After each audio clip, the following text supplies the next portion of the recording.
All right, Crush, here is your Friday workout. This is one of those weeks where, so I usually look at the workouts for myself, the way I kind of plan my week based on when I'm coaching, because there's some days, especially like this month, especially on Tuesdays and Thursdays, I coach quite a bit.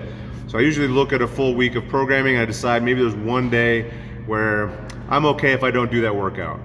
Now, I don't ever cherry pick workouts. Usually the days that have the worst workout, the longest workout, whatever the case is. Last week we had Fran, was a terrible workout. We had 800 meters in the kettlebell swings. I thought that was a pretty bad workout. I made sure that those were not days I was gonna take off. I won't take off days like when we do the burpee running one. I'll definitely do that workout, because I always say if I program something for somebody, I'm not gonna program something that I would not do myself. But every once in a while there's a day in there where if I don't do the workout, whatever, I'm okay with it. And that'll be my day off for the week. Usually I try to get one day off the week, and then usually Sunday, I haven't worked out on Sundays in a while either. Every once in a while I will, depending on how the week went. But that's kind of how I look at the week. And then there's weeks like this week where I looked at all 5 workouts and thought, I want to do all of them.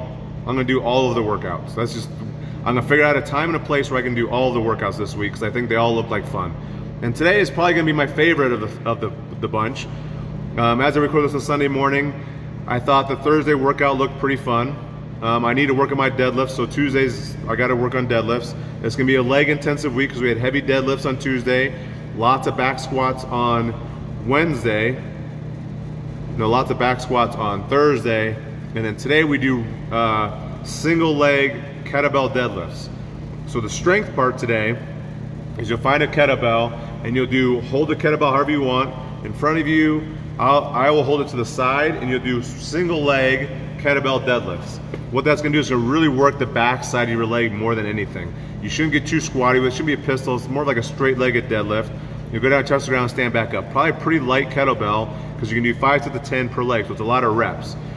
A lot of us, when we squat, like we did yesterday, a lot of us are more quad dominant when we squat. There's definitely some people in here that are really good at engaging the back side of their legs, their posterior chain when they stand up, and when they do squats, they feel it through the hamstrings and the glutes.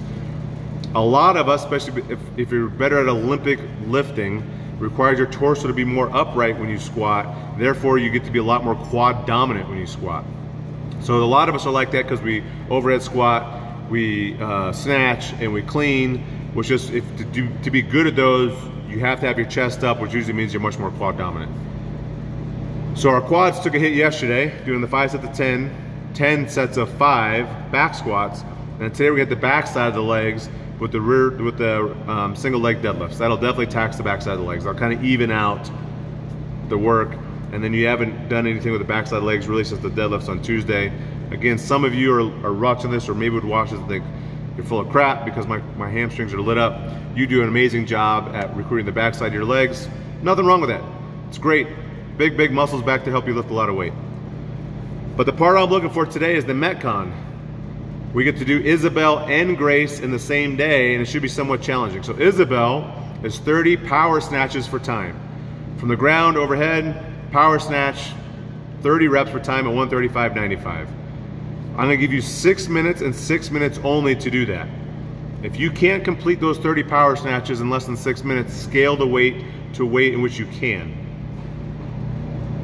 If it's a 135 is tough for you as a guy, but you can get 30 done in 5 minutes and 50 seconds, great. That's great. I would definitely try to get as heavy as you can and get that done in less than 6 minutes. A great way to benchmark your progress in the future. And then at the 8-minute mark, we're gonna do Grace, 30 clean and jerks, power clean and jerks for time at the same weight, 135.95. There's also a 6-minute cap on Grace. You only have 6 minutes to complete that. Grace is usually easier than Isabel because power clean and jerks are easier than power snatches. But you're not gonna have a whole lot of rest, you're gonna be recovering from Isabel. So we have 2 distinct times today. Hit that Isabel hard. If you get that done in 2 minutes, 2.5 minutes, you have until the 8-minute mark to rest. You have more rest. If you get done in 5 minutes, you only have about 3 minutes to rest before we start Grace. So go fast on that. You only have 6 minutes on Grace as well. So I'm gonna set the clock on Friday to 14 minutes. You have 14 minutes only to complete them all with that mandatory. Everybody will be resting from the 8-minute mark to the 10-minute mark. I'm sorry, from the 6-minute mark to the 8-minute mark. Everybody will be resting at that time. 2 different scores. Isabel and Grace, barbell stuff. It's a good time if you ask me. Have a good Friday.